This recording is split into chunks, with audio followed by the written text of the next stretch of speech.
listening to the Straight to Video podcast with Rob Lane. Big shout out to all of you out there, and thanks for checking out the Straight to Video podcast. Well, I can certainly say that without doubt, today's guest is a rock and roll icon. She's been described as a trailblazer, an inspiration, and a survivor, and it gives me total pleasure to welcome to the show Suzi Quatro. With over 55 years in the business, Suzi's career is as busy as ever, even despite everything that is going on in the world today. She recently released her latest album, The Devil in Me, which was co-wrote with her son Richard, and she's been the subject of a highly acclaimed rock and roll documentary, Suzi Q, which is available to stream worldwide right now, which pays tribute to her amazing career and legacy as a performer and musician. She's also a multi-published author with several books to her name, and then of course once things get back to normal you can be sure Suzi will be in the place she calls home, which is the stage. But the question is, with someone who has such an amazing story, how much of it can you actually cover in just one short chat? Perhaps if I had a few hours I could try and condense everything, but I think we did okay.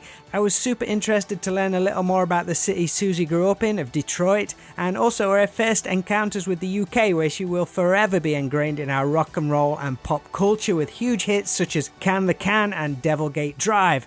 And of course, what is also cool is that Suzi is a badass bass player too, so it was fun to talk a little bit about that. Most of all though, she was a lot of fun and I think you'll enjoy it. Before we dive in, I always need to shout out to a few people, such as our friends Dead Skull Coffee, who want to give you, the listener, 15% off their ground or full bean coffee. All you have to do is head on over to deadskullcoffee.co.uk and add the promo code STV on checkout. Also, we recently paid a visit to our friends Newtone Strings, who make high-quality handmade guitar and bass strings. So if you're a musician and want to get your hands on some top-quality strings, please check out newtonestrings.com. And if you add the code STV10 on checkout, then a sweet discount will be applied. And finally, a big thank you to everyone on the Straight to Video Patreon for their continued support. The Patreon page allows you extra access to the show with a bonus podcast, early heads up on guests, and some exclusive merch. We've also started our online hangouts, and I'm sharing some video clips from my chats as well. So if you head on over to patreon.com/STVpod, you can find out all about being a part of that too. Alright, as mentioned, Suzi has a brand new album, The Devil in Me, out now, and this, along with everything else in the world of Suzi Quatro, can be found at simply suziquatro.com. But for now, sit back and enjoy my chat with a real rock and roll legend, Suzi Quatro.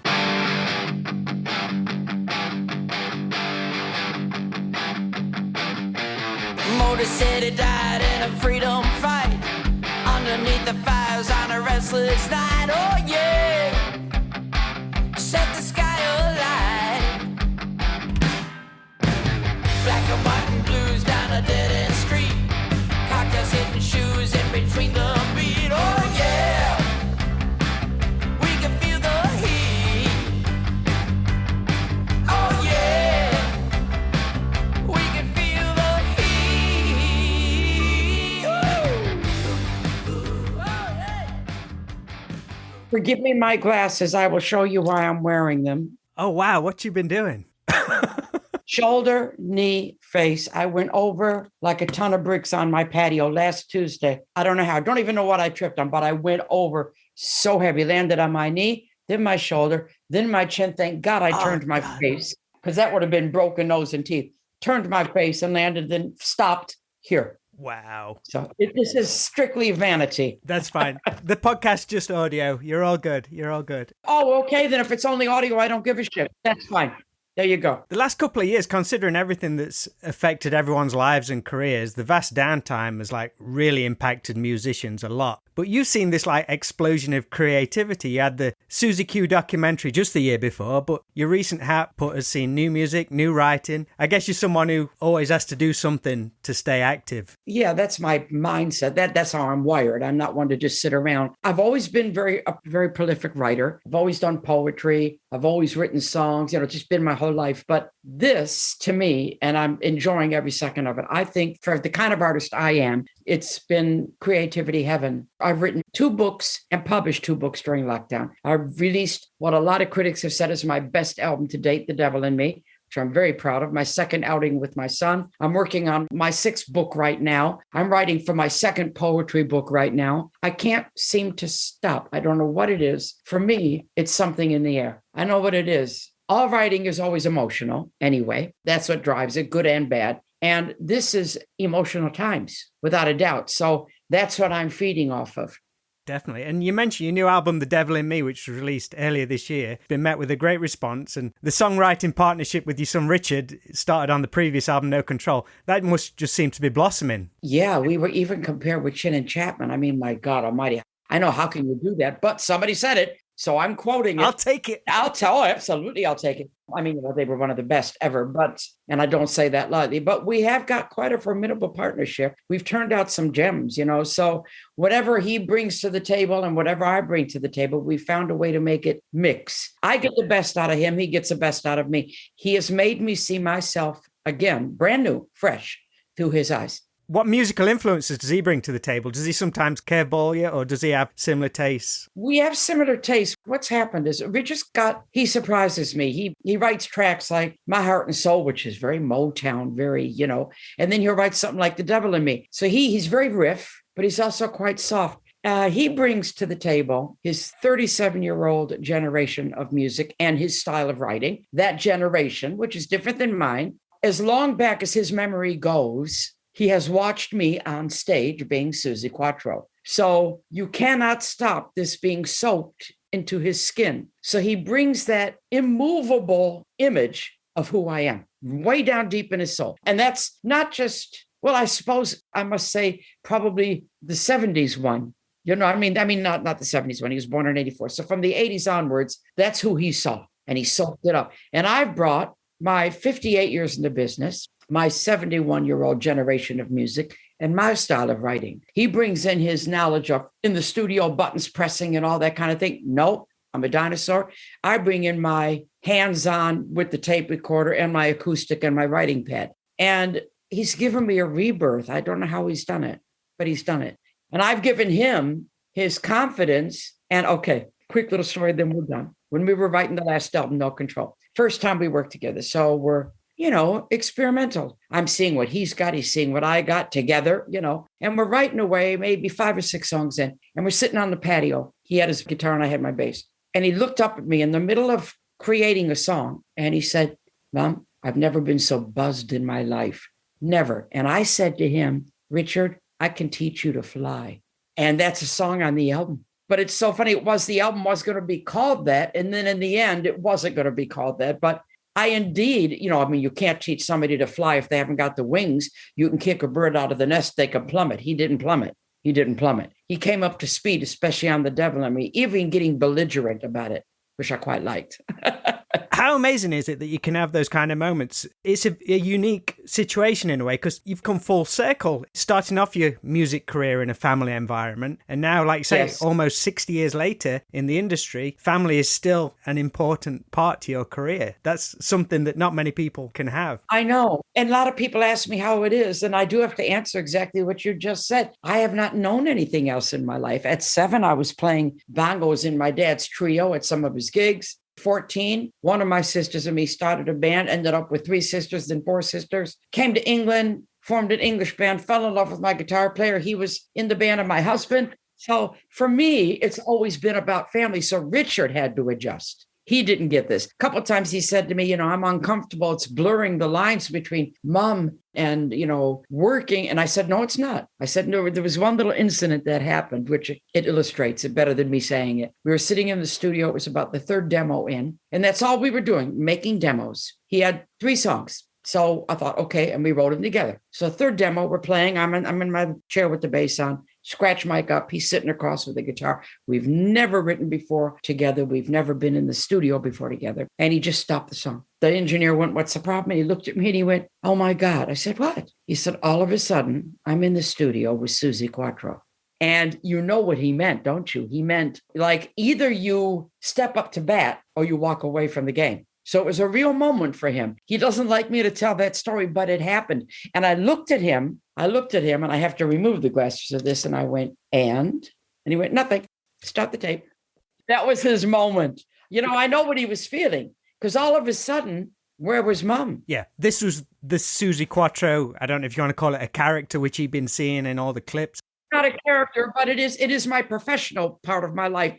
When I'm doing that, relationships do not come into it at all. I don't care who you are. So I guess that's how I am. I am working. It's down to business. Yeah, and yes, you are sitting in the studio with Suzi Quatro. Your new album pays tribute to your childhood city of Detroit, I believe in the closing track, Motor City Riders. If it's okay, I'd like to talk a little about your early memories of the city, the vibe and character it had. When you think of Detroit in the late 50s and 60s, what immediately comes to mind? Well, I was in the suburb of Detroit, but it's mainly the 60s when it really started to take shape when I formed the band. And then you became really aware of all the white rock and roll bands. You became really aware of Motown, and it started to really shape you. It's so strange. As it says, I worked so hard on those lyrics. And thank you for talking about that track. I wanted it to represent how I feel about Detroit. And it's black and white divide, but it is black and white together. And it's the strangest dichotomy. Nobody can explain it. We do this, the fights are the fights, but we do this in the end. There is so much good music out of there. Oh my God. I have to say myself, Alice Cooper, Iggy Pop, Mitch Ryder and the Detroit Wheels, Bob Seger, Eminem, Kid Rock, the White Stripes, Dick Wagner, he was Alice Cooper's guy. Oh my God, how many? And then you've got how many Motown? I can't even begin to tell you how many Motown acts. So you've got this edge in Detroit, this energy level and this desperation. And that's what Detroit is. Isn't it weird? And it's amazing, really, how certain states and cities, well, it's worldwide, but in the US, like you've got Detroit, which comes out with a certain style of music. You've got Chicago that has a certain, like a very pop sheen, Boston, New York. I mean, a lot of people talk about New York and Los Angeles, but all these other ones have these very defining sounds that come out of them. I think it's wonderful. Yeah, then there is a lot of different sounds. You're right, but I think Detroit is the best. Maybe I'm prejudiced. I don't know. But there is an energy and an electric element. And everybody I've named, you can hear it, And then you've got that smoothness too, some of the smoothest of like Marvin Gaye. And I inherited all this. It's all in my DNA. What two great polar opposites to have. Bang those two together. Yeah. It's great. Fantastic. Also, the bass playing. I mean, I was weaned on Jamerson, and you don't get a better bass player from the 60s. You just don't. You don't. I learned my style is a lot to do with boogie, jazz, and Jamerson. Those are the three that put my style together. I was going to bring up James Jamerson because he was such an integral part of those Motown songs, but I believe for a long time he was uncredited. When did you become aware that it was this same guy providing all these bass parts? Do you remember? I just always knew. I always knew who the Funk Brothers were because I used to always wonder who played on the tracks. And then I found out in the 60s, I found out that all the tracks were done by the same group of musicians. So I just went, wow. I mean, I used to have a little thing that I used to do. This is what got me into Jamerson. When I was 14 and I started to learn how to play and I'm listening to different bass lines and I already knew classical piano and percussion. I read, write, and play both instruments very well, I might add. And then I took up bass for the band and I was playing along to some Motown tracks. And I love Marvin Gaye's How Sweet It Is. And I went to play along with it and I went, what? And I played it again. He was known for never playing the same bass line twice. And he was also known for, it's not what you play, it's what you don't play. So I used to do that trick. I'd play this track to somebody. I'd say, listen to this track. I'm going to take it off after about 10 seconds and sing me the bass line. And they always got it wrong because they sang twice the amount of notes that he played because it was not what you play. It's what you don't play. You filled in the space. And I'm a very much anticipation. I should have said it like Rocky Horror Show. Anticipation bass player where I do leave these holes and you wonder why there's a hole there. And there's only one other team besides Motown, drums and bass that to me lives up to, and I'm talking team drums and bass. And that is Fleetwood Mac. Okay. Superb team. And for bass players, I got to say Flea is the other guy top of my list. And Nirvana, I have to say Nirvana, that for some reason, that group of musicians were perfect. I don't know why. They just were. Anyway, go ahead. Where do you stand on recording bass? Are you like, let's get the bass and drums down, or do you like to get the drums, guitar, and see where the bass works within that dynamic? Oh, no. Shame on you. No, number one rule, the bass and drums are the engine. And if you haven't got that down as the basic track, you haven't got anything. That is the engine. They have to be two pieces of the puzzle making the rhythm track. So always, you can have the guitar playing along, in the studio. These are the days now where everything doesn't go down at one time. But the best way to do it that I found works for me in these modern times, I come from the days when everything was in the same room, is to have usually the guitar or the piano, sometimes both, but really you're only putting down the bass and the drums. So who's ever in the control room, they're playing along. I'll even sing along to give you the feel, but you're listening to the bass and the drums. And then the guy says lots of times, okay, that's perfect. Or the drum part, usually, because the bass has to play with the drum. That's the way it is. That's why the drummer's there. Usually he'll say, the drums are perfect. Now, Suzie, there's just a couple of drop-ins. And that's how it should be. It's easier for the bass to adjust maybe 1 or 2 moments when you went slightly out to the drums than the other way around. And then you start adding your colors. The colors, which are guitar, keyboards, whatever else you're going to add, that's how it should go. The bass and drums is the groundwork. That's the solid foundation. Absolutely. I'll jump back a little bit. The Ed Sullivan Show has a lot to answer for with you for 2 moments. Was it 6 years old when you first saw Elvis performing? And right away it was, I'm going to be that. It wasn't, I want to buy his records and go to his show. It was, that's what I'm going to do. At 46, I'm still figuring out what I want to do, but at 6 years old, you never strayed from that. No, and it is such a strange thing. Even when I tell the story, I did realize I had a light bulb moment at that young age. And I didn't stop to think that he was a male when I was female. That didn't even come into my head. Just something went going, and I just knew. I knew I was going to do that, and I did 58 years ago. That looks cool. I'm going to do that. I mean, I'm 71 now, but for 58 years, I followed that path. And I knew it. My mother always used to call me Elvis when I was a little girl. That's strange. Anyway, there's a lot of epiphanies with Elvis. There's about 9 of them that I've told in my one-woman show. And you can't make it up. No, you can't make this stuff up. It happens. And like thousands or perhaps millions of American kids, the appearance of the Beatles on the Ed Sullivan Show in 1964, that's another turning point for you. I often wonder, because that's credited as being such a huge deal, was people aware of that beforehand? Was there anticipation that the Beatles were going to be on this show? Or was it just that everybody watched that show and they were like, holy crap, what is this? Do you remember? Yeah, it was a #1 show because it was a variety show. And it was something that the family could sit down on a Sunday at 8:00 and watch together. So it became staple diet for all Americans. And it did have something for everybody. You had a comedian, maybe an opera star, you had animals, whatever, just variety. And then at the end, he would say, and now something for the youngsters. So of course it would be a young act, And it was 64 when the Beatles came out, and we didn't tune in for that. We knew they were going to be on, but it was right after seeing that we all got on the phones with each other and said, let's form a band, an all-girl band. So Ed Sullivan has a lot to answer for. Can't imagine the impact that something like that has. You can't imagine it these days. No. Well, Top of the Pops kind of had that. It had that vibe,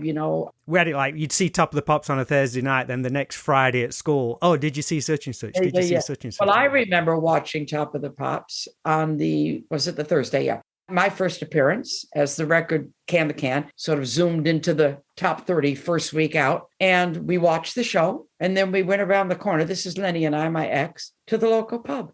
My life had changed. I walked into the pub for a drink. There she is. I went, what? We had to go home. Wow. Everybody knew. I'm thinking, there who is? What are you talking about there? What do you mean there she is? So everybody recognized me from the one appearance. Wow. Crazy. Was that a crossroads moment? My life changed at that moment. I realized that the life I knew was done. And now would be the next part of the life that I always wanted. But here you go. And thank goodness I'd done so much in the business, since 7 years old. Yeah, I mean, a lot of people could say, oh, she had overnight success. She got on Top of the Pops with one of her first singles. And people don't realize the history, the amount of years and hard work leading up to that. Yeah, I studied my whole life to be who I am. And I did from 1964 to 1971 when I came to these shores. I was nonstop on the road. And I did 5 sets a night many times, 45 minutes on, 15 minutes off, spraying a numbing spray on my throat so I could keep singing. I mean, you have no idea. Calluses on my fingers, arms like a wrestler. There you go. You mentioned after the Beatles appearance, you and your sisters formed the band The Pleasure Seekers, and I believe you were nominated to play the bass from your sisters. They chose the guitar, the drums. You went in at a high level. Your dad gifted you a 1957 Fender Precision. That thing must have buried you back then. That thing's huge. I know. And a lot of musicians that I talk to, they go green when they hear that. That was my first bass. Excuse me. Was it any wonder that I was going to end up a good bass player? Because, me not knowing that I had a big bass, how could I know that I had nothing to compare it with? I just said to my dad, you have a bass. Here you go. I said, okay, this is what I got to learn. I didn't know there were smaller necks. I didn't know there were smaller basses. I didn't think about it dwarfing me. I just went, okay, thanks, Dad. I didn't even know was this marvelous Rolls Royce of bass guitars. But learning on the hardest one like that made it so easy for me to become good, because even when I went to a slightly smaller neck, like that, and I had the strength of that precision behind me, I love it. I still have that guitar. We now use it in the studio. Wow, brilliant. I'm the same. It's like I always kind of like to high action on guitars because you feel like you're putting the work in. You go to something lower, you're just flying on that thing because your fingers have like exercised. Yeah, the high action's good. Also, don't forget if the action is too low, you're going to get fret rattle, which is never nice. And when you're playing a bass, you got to have the feeling that you're working at it. That kind of a thing. I'm playing bass. And that's what it's got to feel like, It's got to feel like it. When I was a little girl, I used to play bongos, and I wanted to become a beatnik. Oh God, a beatnik. And I used to take white drinking straws, cut them in half, and put baby powder in them so I could puff it out like I was smoking. This is sad. Play the bongos, and I would put big rubber bands on a big broomstick so I could pluck the bass strings. Brilliant. And I would recite poetry. Give me a break.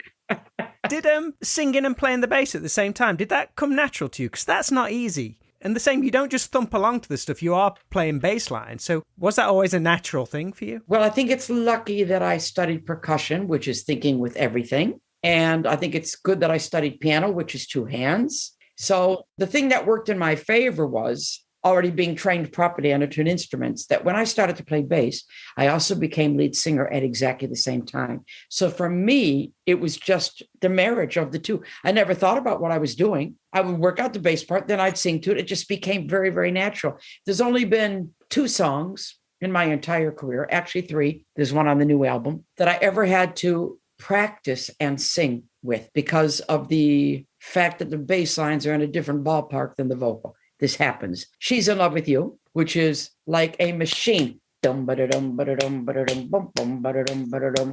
doesn't alter. It's like if you had a drum machine, you can't go off that, okay? The vocal went, so if you see her all alone, why not walk up to her? See what I mean? Behind the beat. So this like a machine, and that throwing back, I had to practice. Now it's easy. The Girl from Detroit City, the title track on my box set, it's like an alien bass part with this vocal. And on the current album, have a listen when we're done. Oh my God almighty. Hey, Queenie. I came up with this wonderful bass line.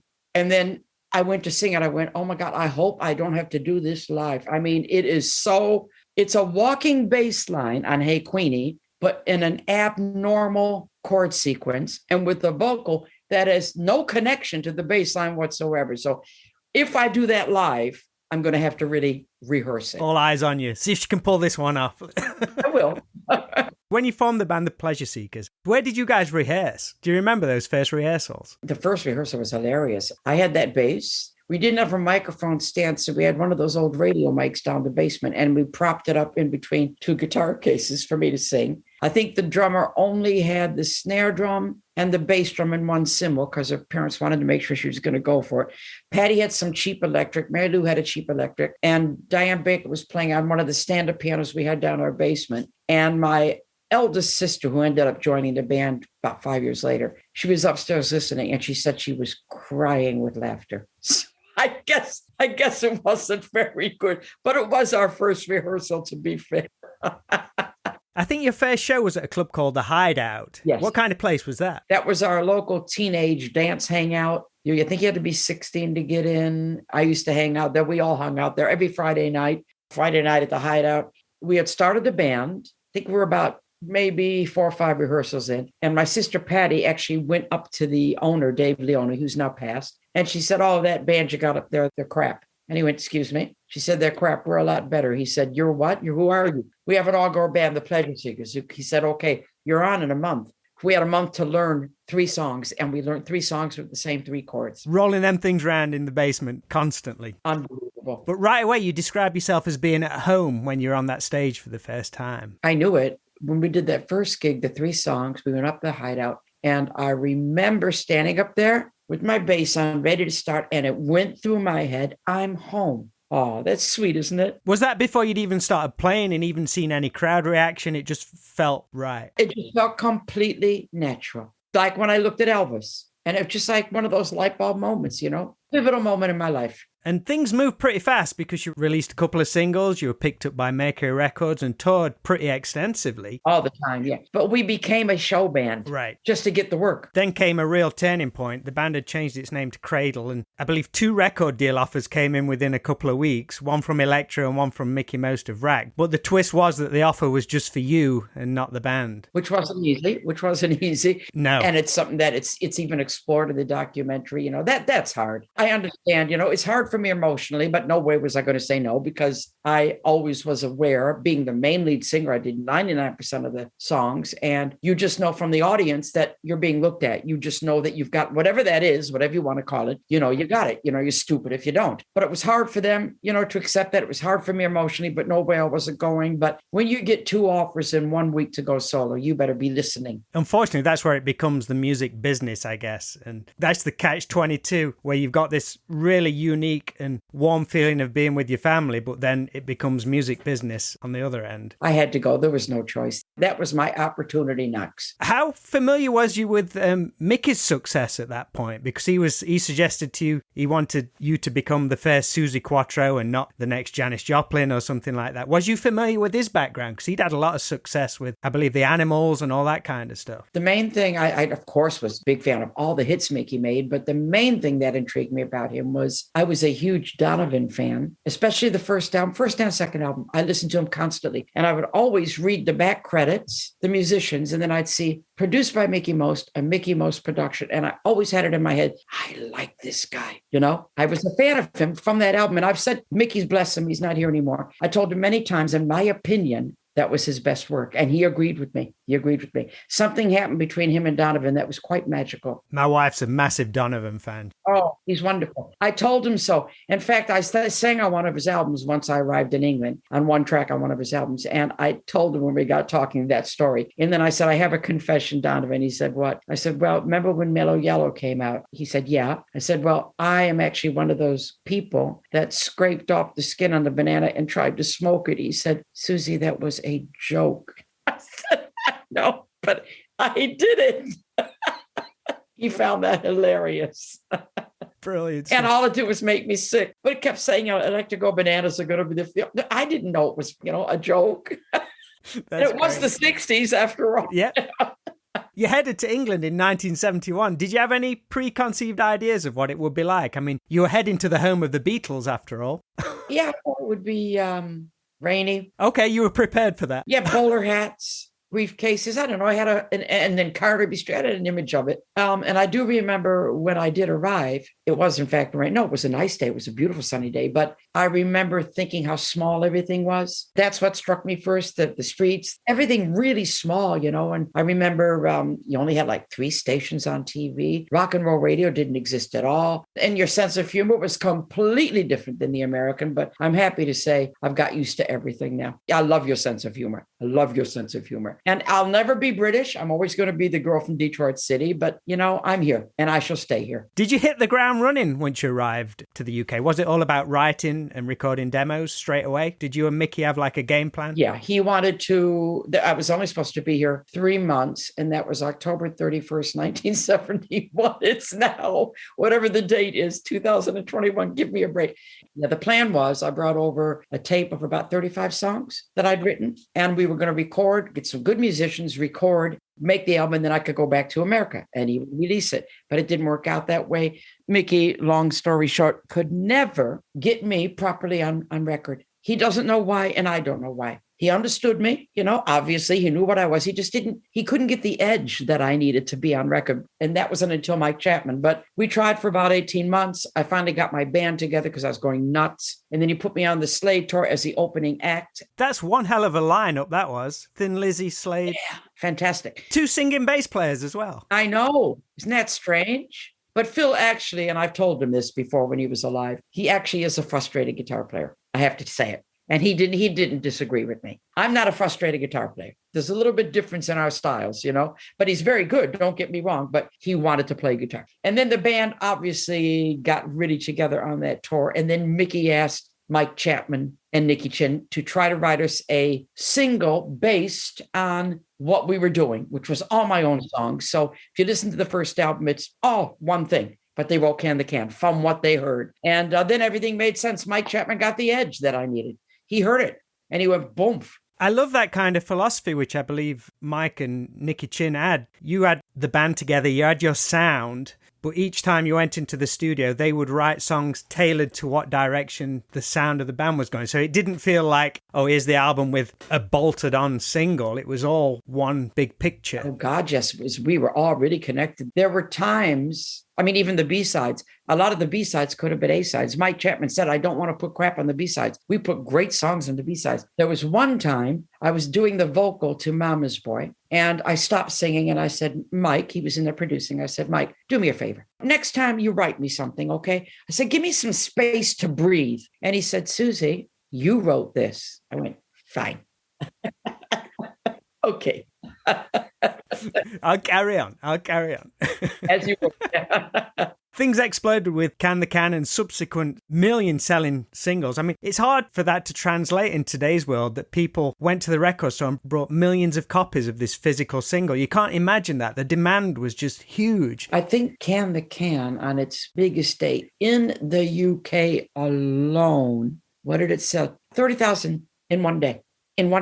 In the UK. That one song sold 2.5 million, that one song around the world. Amazing. Back in the 70s, communication methods were still fairly limited. So do you recall how much of your success was translating back to the family and friends in America? Oh, yeah, sure. They were all aware of it. Sure. And I started to tour in America with the English band in 74. I was touring. I sold quite a few albums there. The singles didn't translate as easily. They didn't hit the heights, but Can the Can got in the charts. All Shook Up got in the charts. But they weren't getting that whole era, that first couple years of 73, 74, the singles hitting on this side of the world. They weren't quite making it over there. Nobody knows why. The whole framework of America works differently, though. In UK, you could get on Top of the Pops, everybody could see it, but America's linked with all different local radio stations. Don't forget, they were in Eagle, Linda Ronstadt land at that time. And all these very famous people in my documentary, including Debbie Harry, they all said the same thing. Suzie came along just a little bit too early for America to get her. And it took me being Leather Tuscadero, Suzi Quatro playing Leather Tuscadero in Happy Days, that made it seem viable that you could have a female bass player. And then Joan came along. So she kind of capitalized on my groundwork, which is fine. She's a big fan.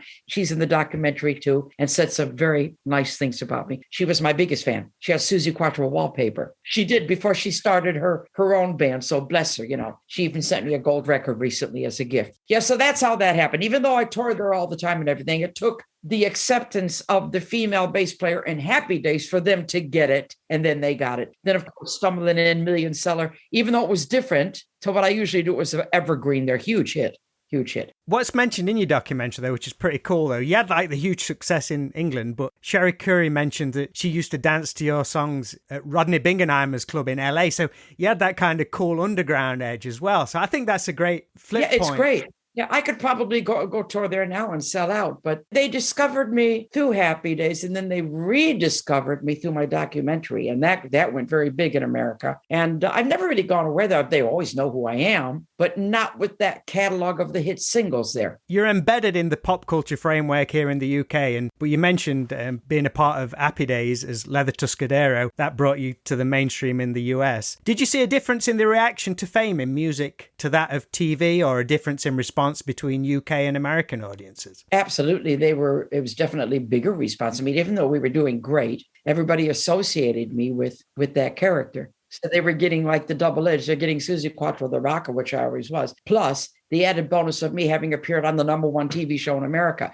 Yeah, there was a difference of response, sure. Did you ever discuss fame with your niece Sherilyn when she began to make waves in TV and film? I did. I had a conversation with her just before she started to really get into it. My eldest sister, Arlene, who's her mother, she said to me, "You're in LA, Sherry's in LA. She's getting into acting. I wish you would give her the talk." So I did. I asked her why she's in the business, what she hoped to gain, was she serious? Here's the pitfalls. So yeah, we had that one long talk. I don't know if she took it in the right way that it was meant, but her mother specifically asked me to do it, so I did. Just kind of in closing, Suzie, you've said before that when you were young, your mother asked, where are you running? Does that still relate to this day, but perhaps in a different scenario? No, I'm always on a mission. Whatever I do, I'm doing it. I'm like, if I'm at point A, I'm already at point B. See, right now we're finishing this up. I'm already in the kitchen making the coffee, even though we're talking. So that's me. I'm a woman in motion. I think it's brilliant, though, that the creative stuff is just still going so strong, just in all different areas. Yes. And you're still so passionate about bass playing. You gave me a telling too anyway, so I'll take that on board. Thank you so much. I enjoyed it. Thanks. And thank you for doing your homework.